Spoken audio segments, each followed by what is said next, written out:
بارے کی آغاز سورہ بنو اسرائیل کے اندر اللہ تعالیٰ نے سورت مکی صورت ہے. اس صورت کے اندر اللہ تعالیٰ نے بنو اسرائیل کا ذکر کیا اور اس صورت کی ابتدائی پہلی آیات میں اللہ تعالیٰ نے سفر معراج کا ذکر کیا. مسجد حرم تو لے کے مسجد اقصی تک سرکار دو عالم صلی اللہ علیہ وسلم سفر اسرا کا ذکر فرمایا. اس واسطے اس سورت کا نام بھی اسرا بھی رکھا گیا ہے. اس سورت کے اندر اللہ تعالیٰ نے معجزہ معراج ذکر مصطفیٰ کا ذکر فرمایا. بنو اسرائیل کا تفصیلی ذکر کیا. تخلیق کائنات اور ذات باری تعالیٰ اور توحید کے دلائل مشرکین کے رد اور قرآن پاک کی حقانیت کے دلائل تقریب انسانیت دماغ اور خصوصاً نماز تہجد کا اس صورت کے اندر ذکر فرمایا گیا.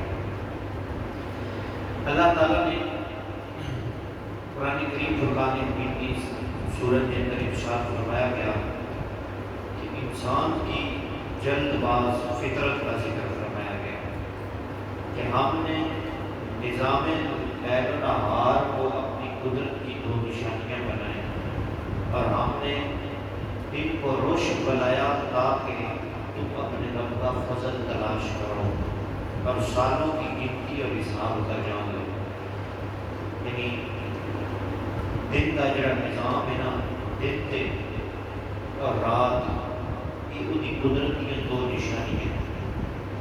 دن میں اللہ تعالیٰ نے فرمایا کہ میرا فضل تلاش کرو اور سالہ کی گنتی کا حساب رکھو. اس صورت میں اللہ تعالیٰ نے والدین کے حقوق کے بارے میں ارشاد فرمایا گیا کہ تمہارے رب نے حکم دیا کہ اس کے سوا کسی کی عبادت نہ کرو. ماں باپ کے ساتھ نیکی کا نیک سلوک کرو. اگر تمہاری زندگی میں وہ دونوں یا ان میں سے کوئی بڑھاپے کو پہنچ جائے تو ان کو اف تک نہ کہو، ان کو جھگڑا بھی نہ کرو اور ان کے ساتھ ادب سے بات کرو اور ان کے لیے عاجزی اور نرم دلی کا بازو جھکا کے رکھو اور یہ دعا کرو، اے میرے رب ان پر رحم فرما جیسا کہ انہوں نے بچپن میں رحم کے ساتھ میری پرورش کی. اس اندر مجھے پھر تفصیلی احکامات کو بیان فرمایا گیا. اس صورت کے اندر اللہ تبارک و تعالیٰ اللہ والا نے آیت نمبر 78 کے اندر ارشاد فرمایا گیا کہ اشارت 5 نمازوں کا حکم ہے. فجر کی نماز کی فضیلت بیان فرمائی گئی. نماز تہجد کی ترغیب نبی علیہ السلام کے لیے مقام محمود جو مقام شفاعت کبریٰ عطا کیے جائیں. یعنی اس صورت کے اندر اللہ تعالیٰ نے نماز تہجد کا بھی ذکر کیا ہے اور نبی علیہ السلام نے شفاعت مقام محمود کا بھی ذکر فرمایا. اعلیٰ حضرت رحمۃ اللہ علیہ نے فرمایا عرش حق ہے مسند رفعت رسول اللہ کی، دیکھنی ہے حشر میں عزت رسول اللہ کی. سنتے ہیں کہ محشر میں صرف ان کی رسائی ہے، در ان کی رسائی ہے جو جب تو بنائی ہے. اس صورت کے اندر اللہ تعالیٰ نے اپنے حبیب علیہ السلام کے مقام محمود شفاعت کبریٰ کا ذکر فرمایا. جامع ترمذی شریف کے اندر حدیث پاک ہے سرکار دو عالم نور مجسم شفیع معظم صلی اللہ علیہ وسلم نے ارشاد فرمایا شفاعتی لأہل الکبائر من امتی، میں اپنی امت کے گنہگار یعنی کبیرہ لوگوں نے سفارش کراتا ہوں. لیکن سورہ کہف میں اس سورت کے اندر اللہ تعالیٰ نے اصحاب کہف کا ذکر فرمایا. ایک چیز دوسری چیز اس سورت کے اندر اللہ تعالیٰ نے قرآن پاک کی حقانیت کو بیان فرمایا. حضرت موسیٰ علیہ السلام، حضرت خضر، جناب ذوالقرنین، حضرت آدم اور ابلیس کے قصے اور ان قصوں کے درمیان حکمت کی بہت ساری باتوں کا بیان، یعنی یہ بے واقعہ بیان فرمائے گئے ہیں، قصے بیان فرمائے گئے. لوگ آپ دن کی ایک قصے میں کہ قصے قرآن نے آخر کہ میری نشانی ہے. اللہ تعالیٰ فرمایا اسی حکمت دی بڑی چیزیں ہیں قصے بیچ رہے ہیں. سورہ کاف جیڑی ہے نا یہ بارے میں حضرت سیدنا ابو دردہ رضی اللہ تعالیٰ کی روایت ہے، نبی علیہ السلام نے ارشاد فرمایا کہ جس شخص نے سورہ کاف کی 10 آیتیں حفظ کر دی وہ دجال کے فتنے سے محفوظ رہے گا. یعنی سورہ کاف کی جتنی وہ 10 آیتیں یاد کر لے نا، اللہ تعالیٰ اس کو فتنے دجال کے فتنے کو محفوظ رکھے گا. اور دوسری حدیث پاک کے اندر ہوتا ہے، حضرت ابو سعید خدری رضی اللہ تعالیٰ کی روایت ہے کہ سرکار دو عالم نور مجسم شفیع معظم صلی اللہ علیہ وسلم نے ارشاد فرمایا کہ جس شخص نے جمعے کے دن سورہ کاف کو پڑھا اس کے لیے 2 جمعوں کے درمیان نور کو روشن کر دیا جائے گا. جڑا بندہ جمعے والے دن سورہ کاف کی تلاوت کرے گا.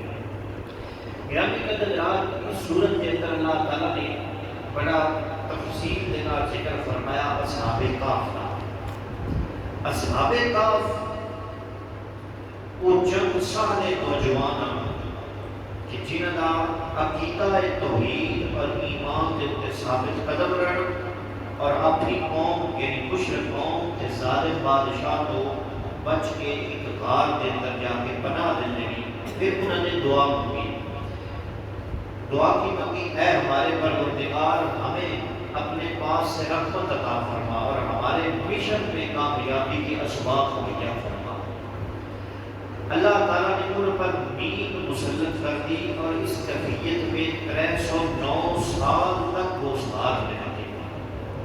یہ اللہ تعالیٰ کی نشانیاں ہیں جنہوں نے اصحاب کاف وہ اللہ دے نیک بندے صالح بندے جڑے اپنی قوم مشرک قوم تو ظالم بادشاہ تو بچ کے غار وچ پناہ لے.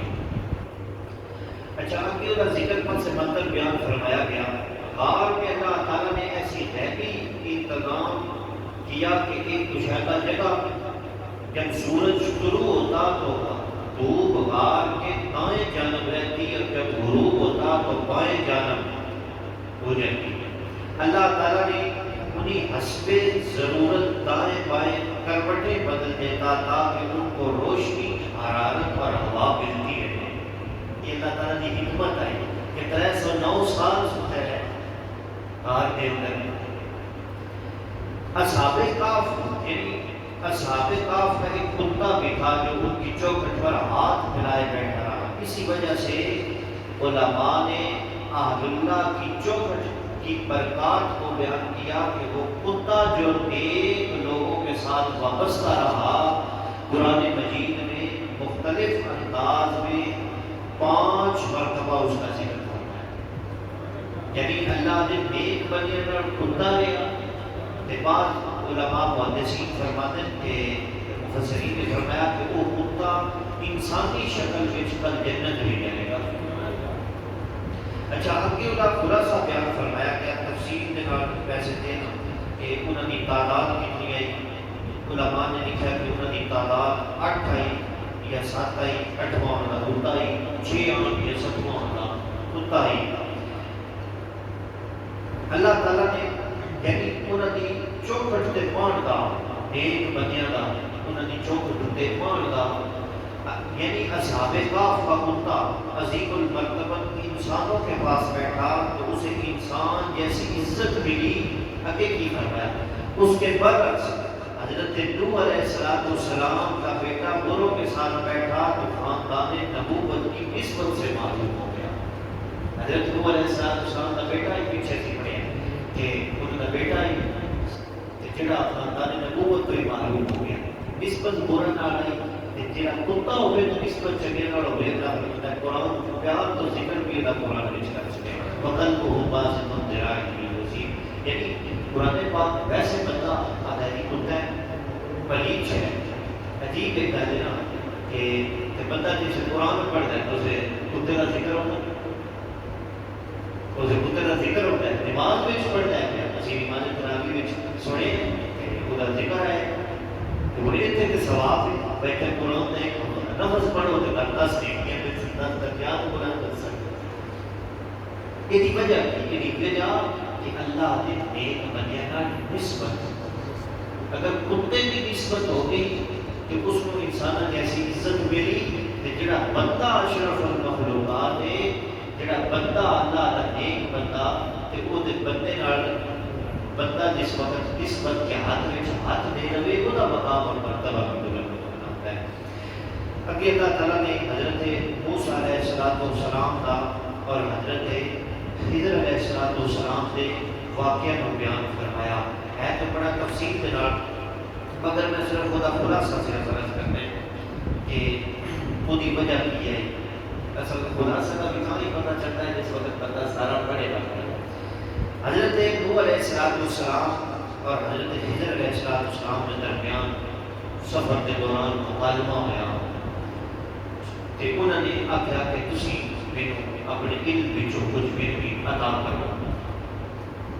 جانے انہوں نے نا اس وقت کشتی میں سوار ہوئے نا، ذکر پڑھیا ہے کہ دو دریا یعنی بحر فارس اور بحر روم، جس وقت کشتی میں سوار ہوئے نا حضرت خضر علیہ السلام کے انہوں نے کشتی میں چوری کر چکی۔ حضرت موسیٰ علیہ السلام نے کہا کہ تسی عجیب بندے ہو، کشتی چوری کر چکی ہے بٹ ڈوب نے مانگے بندے سارے ڈوب جائے۔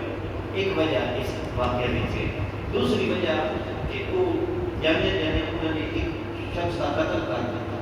انہوں نے تسی عجیب بندے تسی سچ بھی کرواؤ گے، تسی بندے کا قتل کر دیتا ہے۔ یعنی ان کا خلاصہ کیا ہے حضرت خضر علیہ السلام نے جس وقت انہیاں حکمتاں بیان کی نا، حکمتاں بیان کی حضرت خضر علیہ السلام نے فرمایا کہ میں اس وقت بس نہیں کہتا کرنا کہ تم صبر نہیں کر سکتا۔ حضرت موسیٰ علیہ السلام نے فرمایا کہ میں صبر کرا، لیکن وہ صبر نہ کر سکے۔ وہ خلاصہ کیا ہے حضرت خضر علیہ السلام نے پھر وہ حکمتاں دس کے حکمت کی ہے کشتی سمندر میں کام کرنے کے لیے، یعنی مسکین لڑکوں کی تھی، یعنی کشتی کے لیے وہ سمندر میں کام کرنے ہیں مسکین لڑکے نہیں ہیں۔ آگے ایک ظالم بادشاہ تھا جو ہر صحیح اور سالم کشتی کو زبردستی لے جاتا تھا، اور میں نے اس کشتی کو عیب دار کر دیا تاکہ اس کی بری نیت سے یہ اس سے بچ جائے بادشاہ۔ ایک وجہ ہے۔ دوسری وجہ لڑکے کے ماں باپ مومن تھے، اندیشہ تھا کہ یہ بڑے ہو کر ان کو سرکش اور کفر میں مبتلا کر دے گا، اللہ تعالیٰ اس کے بدلے میں ان کو ایک پاکیزہ اور زیادہ رحم دل بیٹا عطا فرمائے گا، یعنی یہ بیٹے مار دیتا گیا۔ دوسرا جڑا دیوار کا ذکر آیا قرآن مجید کے اندر، گاؤں کی دیوار کے اندر خزانہ آئی کہ انہوں نے دیوار بنا دیتی ہے، جو خضر علیہ السلام نے انہوں نے پھر مزدوری کوئی نہ دیتی تو انہوں نے کسی کیسے کرتے کسی انہوں نے کام بھی کیتا ہے۔ موسیٰ علیہ السلام نے یہ حکمت کی گلاں اللہ کے نبی نے اللہ تعالیٰ نے اس قرآن مجید میں جس واقعے میں بیان فرمایا کہ انہوں نے کسی کیسے عجیب بندے ہو گئے، انہوں نے روٹی بھی نہیں ملتی، پھر تو مزدوری بھی نہ توڑنے کے لیے تو دیوار بھی بنا چڑھی۔ پھر انہوں نے دیوار کی حکمت کو بیان فرمایا کہ گاؤں میں دیوار دو یتیم لڑکوں کی تھی، ان کے نیچے ان کا خزانہ تھا، اور ان دونوں کا باپ ایک صالح شخص تھا، یعنی نیک شخص آئی۔ تو آپ کے رب نے چاہا جو جوان ہو کر اپنے رب کی رحمت سے خزانہ نکالے، یہ تینوں کام میں نے اپنی رائے سے نہیں کیے، یعنی یہ اللہ کا حکم تھا، اور آپ صبر نہ کر سکے اور جلد بازی میں سوال کر بیٹھے۔ حضرت موسیٰ علیہ السلام جلدی میں سوال کر بیٹھے کہ آپ نے فرمایا کہ میں وہ اپنی رائے لانے کام کیتا، یہ اللہ کا حکم آئی کہ تسی یہ دوسرے صبر نہیں کر سکے، تسا جلدی سوال کر لیا۔ یہ جدر کشتی بھی سوال ہو رہے نا، حضرت خضر علیہ السلام کو جنہوں نے سوال کیا کہ حضرت موسیٰ علیہ السلام نے کہا کہ تسا سوال نہیں کرنا، صبر کرنا، مگر آپ صبر نہ کر سکے۔ یہ اللہ تعالیٰ نے برگزیدہ اللہ تعالیٰ نے نبیوں میں ایک گلہ دینا، یہ وہ قصے ایک کہانیاں ایک من گڑت نہیں، اللہ تعالیٰ نے فرمایا کہ قصے نہ انہاں وچ بڑی حکمت آئی گلاں۔ دعا ہے کہ اللہ تعالیٰ اپنے حبیب پاک صلی اللہ علیہ وسلم کے صدقے میں